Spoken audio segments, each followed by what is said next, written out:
그럼 이 시간 우리 옆에 분들과 이렇게 인사하도록 하겠습니다. 내가 교회입니다. 당신이 교회입니다. 우리가 교회입니다. 할렐루야. 아멘. 네, 감사합니다. 자, 오늘 본문 말씀을 중심으로 믿음은 작아질수록 커지는 신비, 이런 제목으로 말씀을 전하도록 하겠습니다. 여러분, 제가 입이 약간 이게 헐어 있어서 발음이 약간 셀 수 있으니까 여러분 감안하셔서 여러분 좀 들으시면 좋겠습니다. 어떤 두 사람이 이런 이야기를 했습니다. 아니, 어제 우리 옆동에 이사 온 김씨와 테니스를 쳤거든. 아니, 그 사람 테니스 실력이 대단하던데 그 사람 서브를 넣으면 총알 같아. 스매싱 드라이브도 아주 예술이야. 그 사람은 자기가 아마추어라고 얘기를 하는데 내가 볼 때는 완전 프로야. 여러분, 그래서 이제 다른 사람이 묻습니다. 아니, 그러면 그 사람과 시합을 했겠네? 그럼 했지. 어떻게 됐어? 말도 마. 겨우 이겼어. 여러분, 이 사람 뭘 이야기할까요? 자기가 이겼다는 겁니다. 겉으로는 상대방을 칭찬하는 것처럼 말하지만 사실은 은근히 자기의 실력을 드러내는 말을 하고 있는 거죠. 결국 여러분, 자기 자랑입니다. 여러분, 사람들은 참 신기하죠. 겉으로는 겸손한 듯 이야기를 하지만 속으로는 자신의 우월감을 드러내고 싶은 마음을 가지고 있습니다. 이것은 스포츠 경기뿐만 아니라 우리의 신앙생활에도 여과 없이 드러납니다. 나 우리 교회에서 제일 오래 다녔잖아. 나는 교회에서 이런 봉사 저런 봉사 다 해. 내가 없으면 우리 교회 안 돌아갈걸. 이런 말 속에 은근히 자신의 위치를 높이려는 마음이 담겨 있습니다. 근데 우리 예수님은 우리의 생각과 전혀 다른 길을 보여주십니다. 하나님 나라의 큰 사람, 하나님 나라에 일구 나가는 큰 일구는 누구인가? 바로 자기를 높이는 길이 아니라 자신을 낮추는 자리다라고 말씀하고 있습니다. 그것이 바로 오늘 본문의 제목과 같이 믿음은 작아질수록 커지는 신비라는 거죠. 그럼 마가복음 9장을 보면 두 가지 선명한 장면이 서로 대비를 이루고 있습니다. 우리 산 위에 올라가신 예수님, 제자들 3명을 데리고 가셨죠.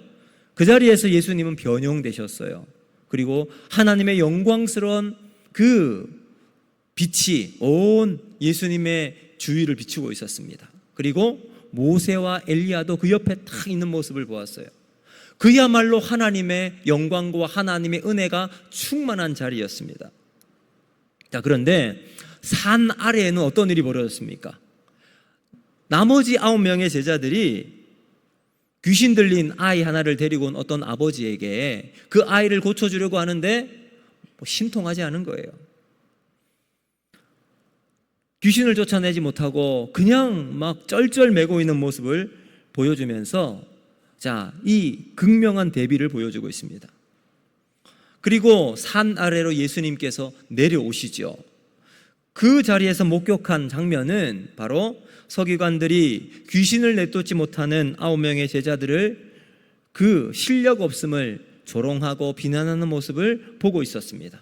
이 상황에서 예수님은 귀신 들린 그 아이를 고쳐주시고 믿음이 없는 세대를 향해 무엇이 필요한지 말씀하시죠. 바로 이 믿음 없는 세대에 필요한 것은 기도다라고 말씀하셨어요. 자, 과연 이 12명의 제자들은 믿음 없는 세대에서 기도하는 세대로 그 시대에 선한 영향력을 끼쳐나갈 수 있어 하나님의 영광을 드러낼 수 있을까요? 자, 오늘 말씀은 바로 그 장면 이후에 연결되는 내용입니다. 자, 길을 가고 있었는데 제자들 사이에서 누가 크냐 하는 논쟁이 벌어지게 된 겁니다. 근데 우리가 사람들이 살아가다 보면 가장 먼저 자주 그리고 가장 본능적으로 부딪히는 것 중에 하나가 바로 경쟁입니다. 정신분석학자인 프로이드는 형제 자매 간의 경쟁을 강조했는데요. 왜 경쟁이 일어나는가? 부모의 사랑을 먼저 그리고 더 많이 독차지하기 위한 경쟁이 어릴 때부터 나온다라고 이야기를 합니다. 그래서 경쟁심은 피를 나눈 가족에게 가장 먼저 발생한다고 이야기를 합니다. 그럼 그것은 성경 안에도 그대로 드러나지요. 창세기에 나오는 가인과 아벨, 여러분 이 사랑에 대한 목마름에서 나타납니다. 그리고 에서와 야곱을 통해서 드러나지요. 즉 경쟁은 인류의 가장 타락한 본성 속에 깊이 자리 잡고 있다는 겁니다. 자, 그러면 우리는 이런 질문을 할 수 있습니다. 과연 세상이 이 경쟁을 통해서 발전하고 있는가? 네, 일장일단이 있어요. 경쟁을 통해서 역사는 이제 발전하고 전진하는 모습이 있습니다. 근데 반대로 이 경쟁을 통해서 사회가 오히려 병들어 나가는 경우도 많이 있다는 겁니다. 자, 한번 예를 들어 보겠습니다. 공무원들이 자신의 본분에 맞게끔 정말 민의를 드러내고 봉사의 직분을 감당해 나가면 아주 그 시나 도가 잘 발전이 일어날 것입니다. 근데 승진만 바라보면 진정한 봉사와 섬김은 사라지게 될 겁니다. 정치가도 마찬가지죠. 재선만 바라보면 자신이 이야기하는 정책은 포퓰리즘, 표 계산에 함몰되어 버리고 말 것입니다. 자, 그러면 제자들이 누가 크냐를 두고 변론한 이유가 무엇일까요? 성경은 이야기하고 있지만 두 가지로 생각해 볼 수가 있을 겁니다. 첫 번째는 3명의 제자의 우월감과 9명의 제자의 상실감 때문입니다. 베드로, 야고보, 요한은 예수님과 함께 변화산에 올라갔어요. 그 영광스러운 예수님의 모습을 목격했습니다. 반면에 산 아래에 남겨져 있었던 9명의 제자는 귀신 들린 아이 하나도 고치지 못했습니다.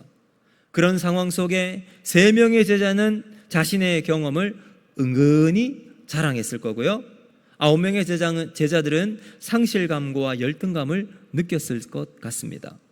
두 번째, 모세와 엘리야의 자리를 탐냈을 수 있다는 거죠.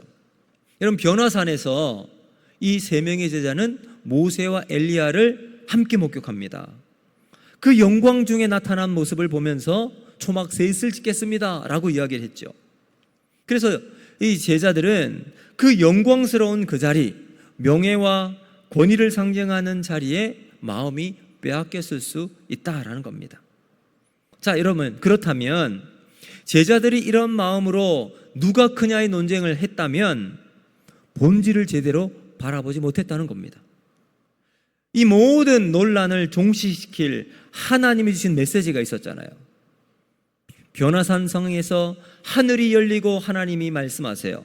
이는 내 사랑하는 아들이니 너희는 그의 말을 들어라. 여러분, 그럼에도 불구하고 깨닫지 못해요.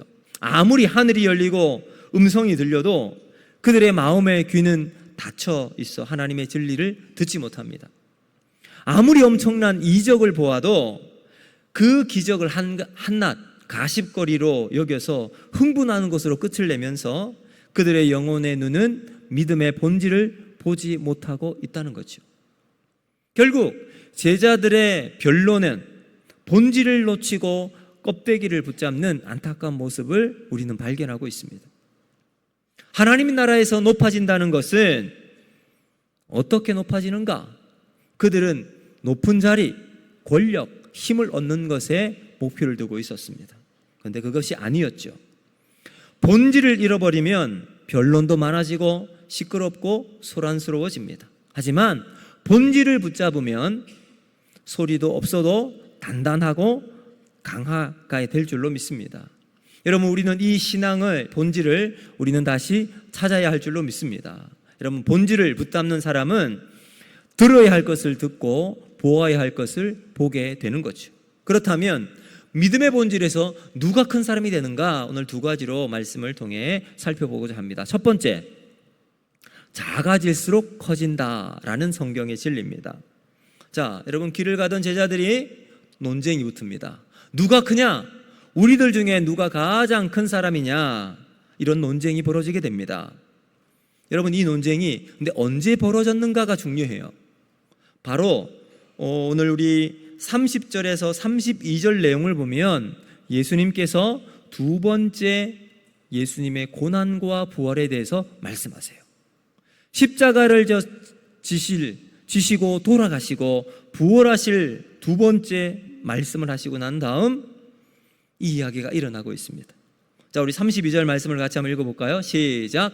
그러나 제자들은 이 말씀을 깨닫지 못하고 묻기도 두려워하더라. 아멘. 자, 마가는 이 부분을 콕 집어서 이야기해요. 제자들이 깨닫지 못하고 있더라. 깨닫지 못하는 제자들의 무지를 드러내면서 제자들의 관심은 어디 있다고요? 높은 자리, 예수님의 우편, 예수님과 가장 가까이 있는 그 높은 권력을 향유하는 것에 관심을 가지고 있었습니다. 여러분, 세상에서 크다라고 하는 것은 성공을 이야기합니다. 더 높은 자리, 더 많은 재산, 사람들을 부리는 권력, 업적, 더 큰 영향력을 이야기하죠. 그런데 하나님의 나라에서는 끝에 서고 섬기는 자가 큰 자라고 말씀합니다.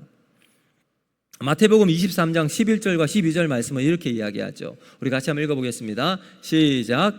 너희 중에 큰 자는 너희를 섬기는 자가 되어야 하리라.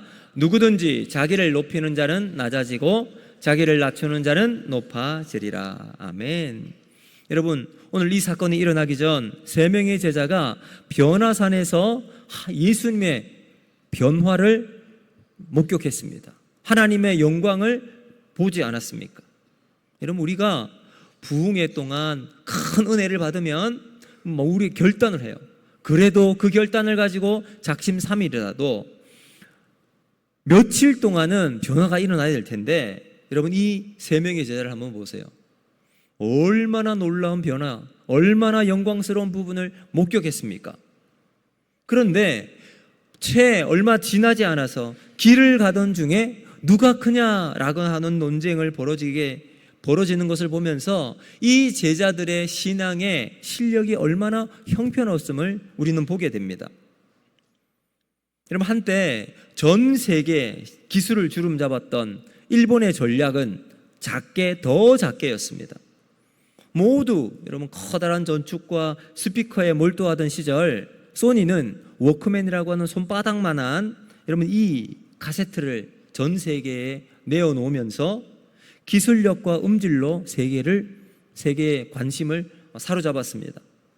세상은 크기에 몰두하고 있었지만 하나님의 나라는 작아짐에서 영향력을 발휘할 수 있다는 것을 우리는 기억해야 합니다. 누가 크냐? 그럼 이것은 우리의 일생 속에서 떠나지 않는 주제 중에 하나입니다. 직장에서도 가정에서도 심지어 교회까지 누가 크냐의 논쟁은 끊임없이 일어나고 있습니다. 그럼 직장을 한번 가보세요. 직급과 연차 서열을 따집니다. 청년들이 기를 써서 이제 회사에 취직을 합니다. 그러면 신입이 딱 됩니다. 신입이 되고 나면 시간이 지나면 이제 주임, 대리, 과장, 차장, 부장, 이제 이사급으로 딱 진급합니다. 층층이 서열로 딱 나누어져 있습니다. 여러분, 가정은 어떻습니까? 남편과 아내가 있지만 언제나 그 안에 주도권의 싸움이 있습니다. 왜 가정 안에 부부싸움이 일어날까요? 누가 크냐의 싸움이죠. 남편이냐 아내냐. 남편 여러분, 옆에 있는 아내가 실세이십니까? 잘 따라야 합니다. 여러분, 거기에 따라서 집에서 키우는 강아지도 누가 서열이 우선에 있는지 알고 있습니다. 그럼 가만히 보면 세상 어디에서나 권력의 서열이 항상 정해져 있습니다. 그런데 이런 서열을 무시하고 평등을 주장하거나 인기나 사람들의 환호성을 등에 업어서 자신의 이야기를 하면 참을 수 없는 사람들이 있습니다. 누가요? 위에 있는 사람들. 여러분, 성경에 보면 사울 왕이 딱 그랬습니다. 사울 왕이 이스라엘과 블레셋과의 전쟁이 일어나잖아요. 그때 다윗이라는 인물이 딱 등장을 해서 골리앗을 무너뜨립니다. 그리고 난 다음 전쟁을 이기고 시장통에서 노래소리가 막 울려 퍼지죠. 사울을 죽인 자는 천천히요, 다윗이 죽인 자는 만만이라. 여러분, 이 이야기를 들은 사울이 피가 거꾸로 솟습니다. 그날부터 사울은 다윗을 죽이기 위해서 막 혈안이 되어 있습니다.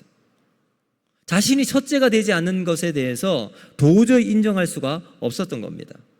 바로 누가 크냐의 문제였습니다. 정치판에서도 서열 중심, 군대 문화가 곧 서열 문화 아닙니까?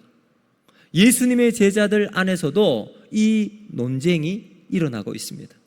여러분, 교회라고 딴 세상입니까? 아니요, 교회도 마찬가지입니다. 안타깝지만 교회도 사람들이 모이는 모임이다 보니까 누가 크냐 하는 이 욕망이 사람들 안에, 성도들 안에 스며들고 있습니다. 나도 저 집사님처럼 앞에 서 있으면 좋을 텐데, 아니 왜 저 권사님, 저 집사님만 계속 저 자리에 있을까? 속으로 이런 마음을 표현하진 않지만 말하고 싶습니다. 여러분, 우리가 회의를 할 때 내 의견이 채색이 되면 괜찮지만 사람들이 그 의견을 무시하는 것처럼 느껴지면 속에서 부하가 치밀어 오르죠. 부서를 섬겨요. 몇 년 동안 충성하고 봉사했는데 말이 먹히지가 않습니다. 이 마음속에서 화가 치밀어 오릅니다. 사람들이 내가 이렇게 열심히 하는 것을 알아줄까? 이런 마음이 자리를 잡으면 나도 모르게 하나님의 영광보다는 나의 영광을 취하는 삶을 살아가고 있는 거죠.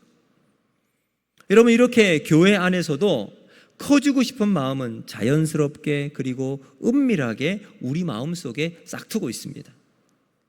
사랑하는 성도 여러분, 이런 생각은 마치 잡초와 같아요. 그냥 내버려두면 어떻게 될까요? 덮어버려요. 금방 무성해버려서 하나님 나라의 가치관을 완전히 뒤집어 엎어버리고 맙니다. 그러므로 여러분, 우리는 이 말씀을 기억해야 합니다. 우리 35절 말씀을 같이 한번 보겠습니다. 35절 말씀 시작. 예수께서 앉으사 12제자를 불러서 이르시되 누구든지 첫째가 되고자 하면 뭇사람의 끝이 되며 뭇사람을 섬기는 자가 되어야 하리라 하시고. 아멘. 여러분, 여기 예수님의 관심이 등장합니다. 예수님의 관심은 첫 자리가 아니에요. 어디래요? 끝자리예요. 끄트머리. 예수님의 관심은 서열, 직분에 있지 않습니다. 하나님의 나라에서 큰 자는 끝에 서 있는 사람입니다. 끝자리 서 있는 사람, 모든 사람들을 보다 맨 뒷자리에 있는 사람, 자신의 자리를 양보하는 사람을 큰 사람이라고 말씀하고 있습니다. 하나님의 나라에서 위대한 사람은 남을 섬기는 사람입니다. 자신을 드러내는 자리가 아니라 다른 사람을 높여주고 세워주는 자리입니다. 그래서 마태복음 23장 11절과 12절 말씀 이렇게 이야기합니다. 우리 같이 한번 읽어보겠습니다. 시작. 너희 중에 큰 자는 너희를 섬기는 자가 되어야 하리라. 누구든지 자기를 높이는 자는 낮아지고 자리를 낮춘 자는 높아지리라. 아멘. 예수님께서 이 말씀을 시청과 교육으로 제자들에게 그대로 보여줘요. 함께 앉아 있었던 자리에 어린아이가 있었던 것 같아요. 그 어린아이를 예수님께서 딱 안으세요. 왜 안으셨을까요? 귀여워서, 이 아이가 참 사랑스러워서 그럴 수도 있지만 지금 이 순간 예수님이 이 아이를 안으신 것은 그 아이들은 그 당시 문화 속에서는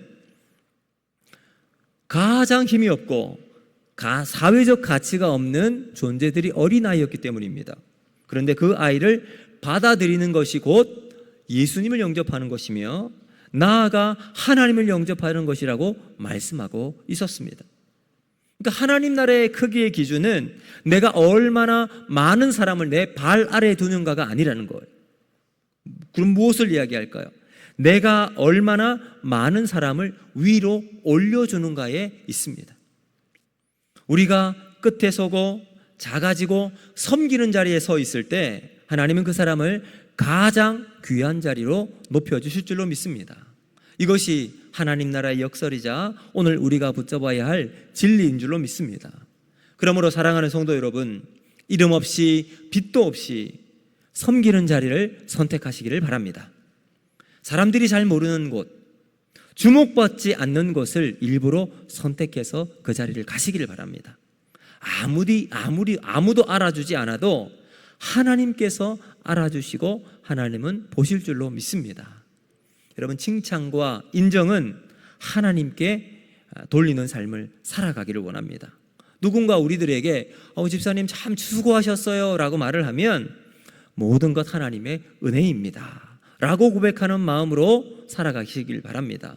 그래서 언제나 인정받는 순간 나를 높이는 기회가 아니라 하나님을 높이는 기회가 되어서 하나님께 영광 돌리는 우리 모두가 되기를 주님의 이름으로 축복합니다. 두 번째는 낮아질수록 높아지는 겁니다. 자, 우리 35절 말씀 다시 한번 읽어보도록 하겠습니다. 시작.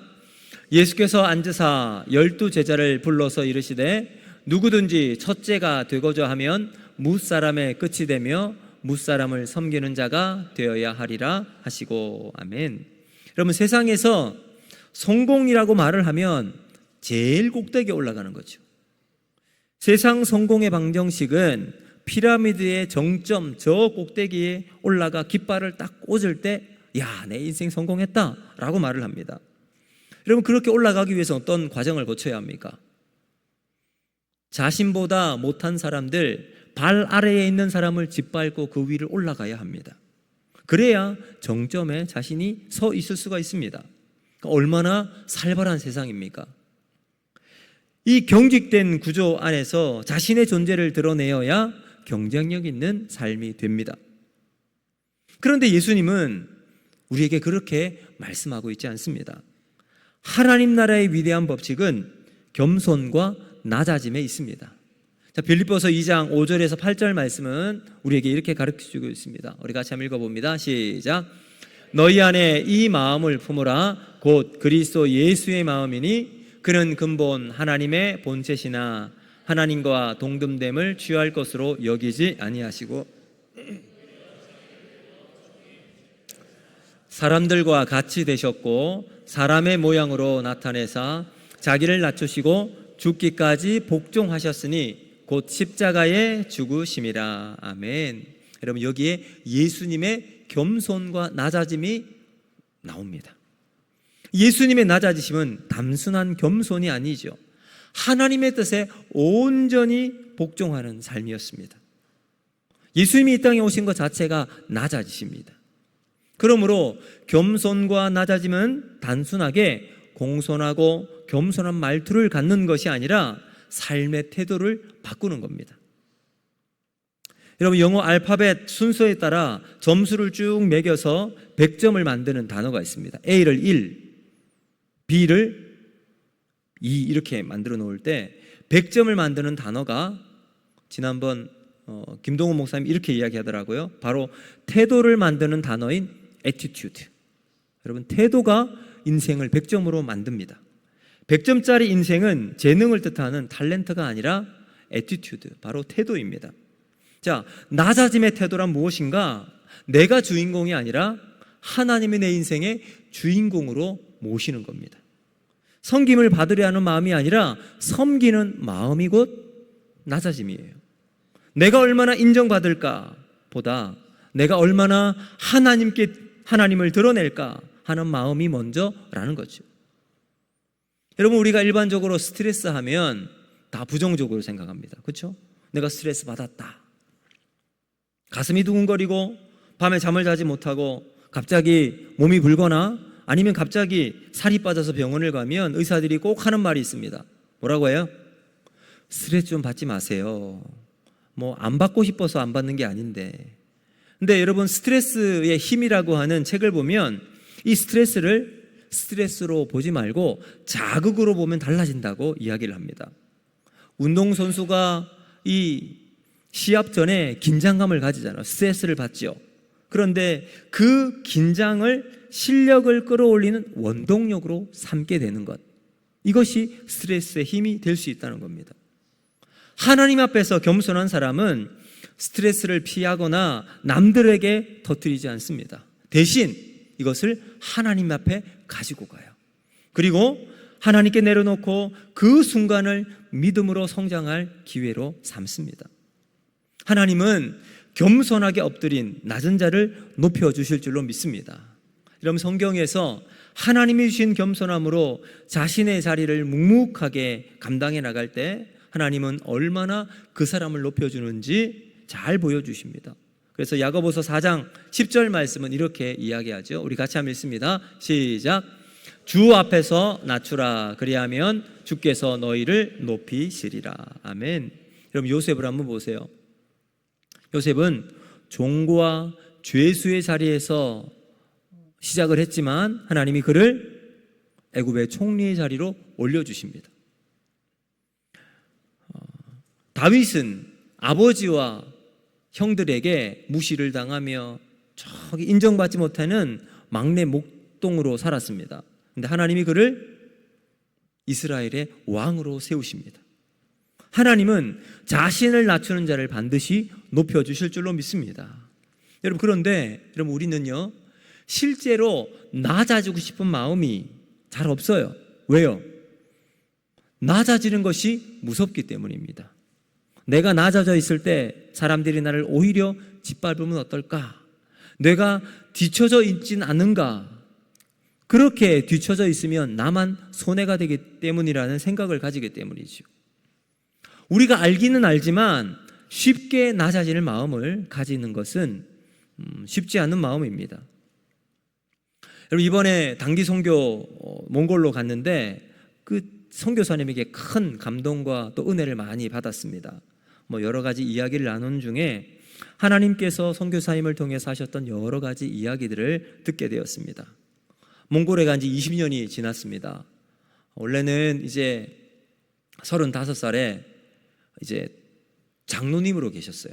그리고 장로님으로 계시다가 노회의 아주 중요한 총대까지 영향력이 어마어마하셨답니다. 그리고 사업도 하셨고, 그러다가 하나님의 부름을 받고 이제 목회자가 되었습니다.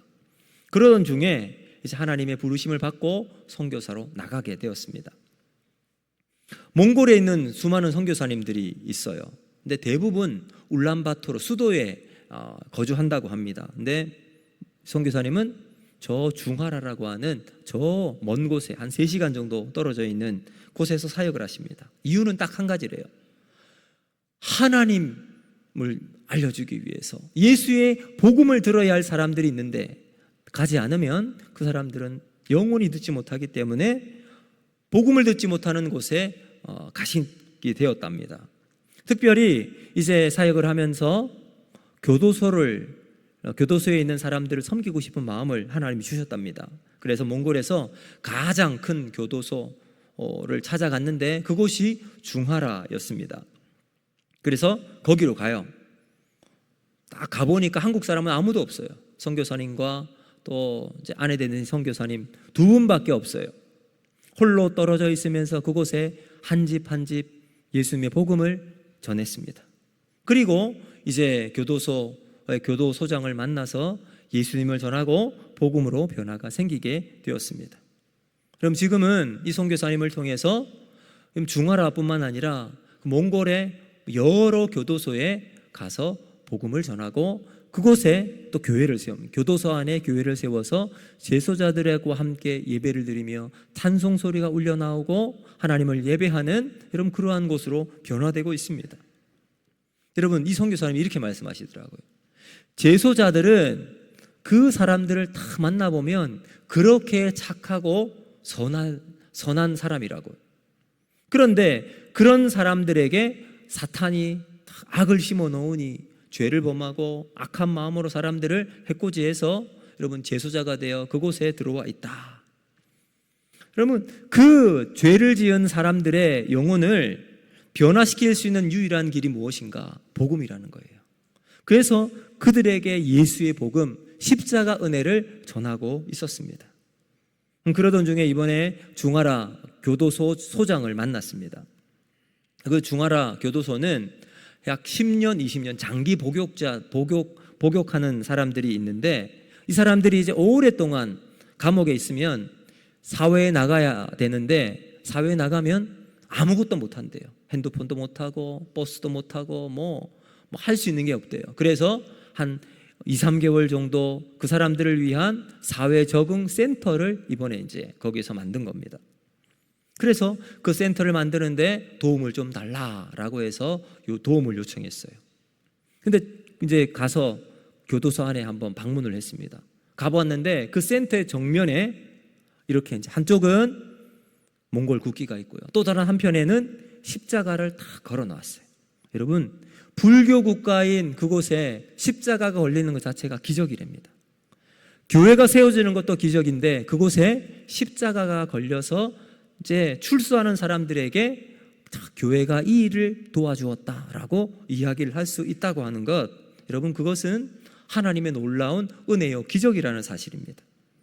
자, 여러분, 이런 일이 일어날 수 있는 비결이 뭘까요? 바로 선교사님의 삶이었습니다. 여러분, 선교사님이 제소자들을 너무 사랑으로 섬기고 하나님의 은혜와 복음으로 섬기는 삶을 보면서 그 영혼들이 차츰차츰 변화되어져 나가는 것이었습니다. 여러분, 선교사님이 그 중화라에 살고 있는 곳이 있어요. 여러분, 그 몽골은 엄청 춥대요. 작년 겨울만 해도 영하 50도까지 내려갔어요. 그래서 그 교회의 벽을 한번 보니까 우리는 벽이 한 요 정도 된다고 하면 거기는 이만큼 돼요. 그러니까 2배, 3배 두꺼운 곳으로 이제 벽을 만듭니다. 추위를 막기 위해서. 근데 선교사님이 머무는 곳은 그 처음 세웠던 교회의 이제 게르에서 지내시더라고요.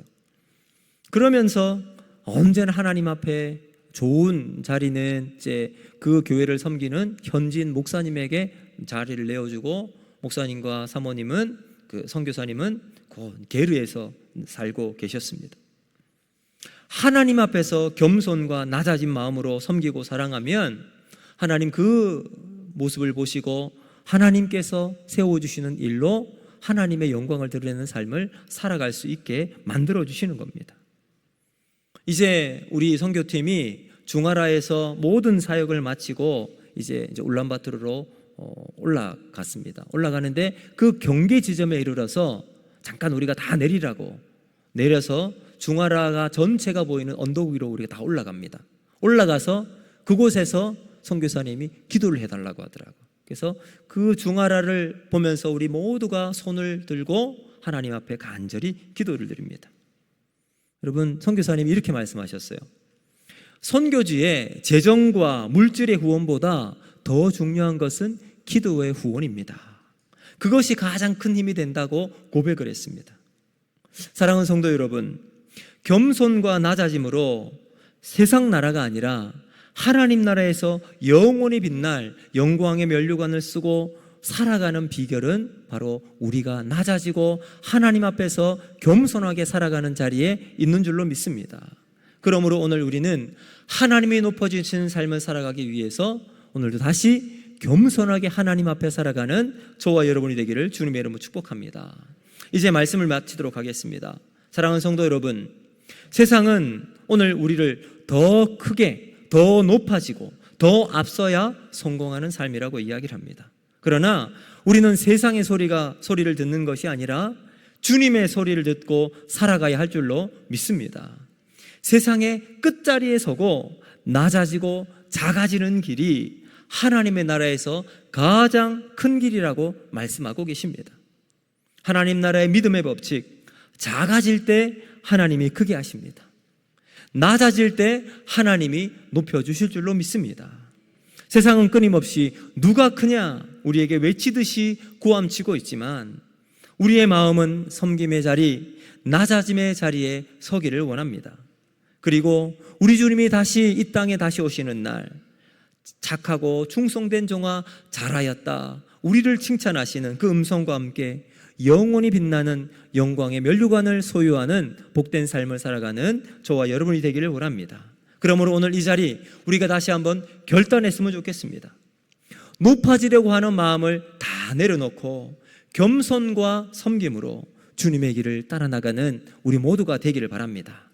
여러분, 사람의 나라가 아닌 하나님의 나라를 위해 살아가고 이 믿음의 길 끝까지 걸어가는 복된 성도들이 되기를 주님의 이름으로 축복합니다. 여러분, 오늘 말씀을 기억하면서 우리 찬양을 같이 했으면 좋겠는데요. 약할 때 강함 대신에